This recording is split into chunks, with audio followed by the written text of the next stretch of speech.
हमारे पास dental issues बहुत सारे आते हैं और लोगों ने कुछ अपनी रेमेडीज बनाई हुई हैं कि जी अगर दांत में दर्द है तो लौंग रख लें या नीली वाली गोली है क्या वो बड़ी अच्छी गोली है वैसे वो खा लें।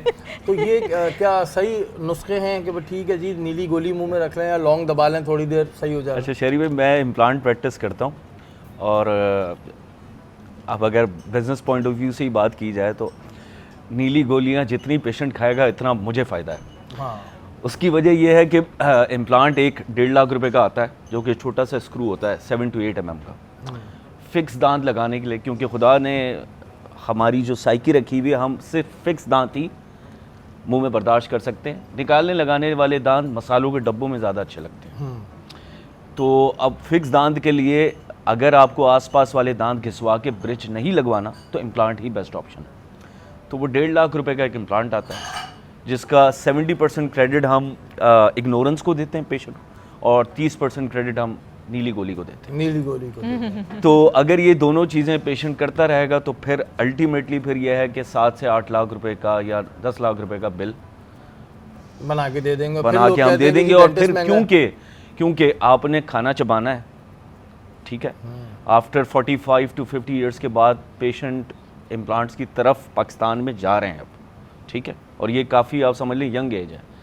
अगर आप पहले हमारी जो बुज़ुर्ग लोग थे, स्पेशली जो नॉर्दर्न एरियाज़ के जो लोग, उनकी डाइट इतनी अच्छी होती थी कि अखरोट वगैरह जो खा के, मैंने ऐसे ऐसे मरीज़ देखे हैं कि 95 ईयर्स में भी उनके सारे दांत मजबूत हैं, कोई एट्रीजन नहीं है, मसूड़ों की सेहत भी अच्छी है।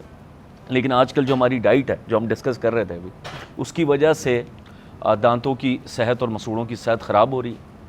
और इग्नोरेंस की वजह से कि डेंटिस्ट के पास तो जाना एक कॉस्मेटिक प्रोसीजर लोग समझते हैं, हालांकि ये कॉस्मेटिक है नहीं। Cosmetic dentistry is a component, एक पार्ट है डेंटिस्ट्री का। तो उसके दूसरे काफ़ी ऐसे कंपोनेंट्स हैं जो कि हाइजीन में, अगर आप डेंटल हाइजीन में उसको शामिल करते हैं, वो ज़्यादा इंपॉर्टेंट है।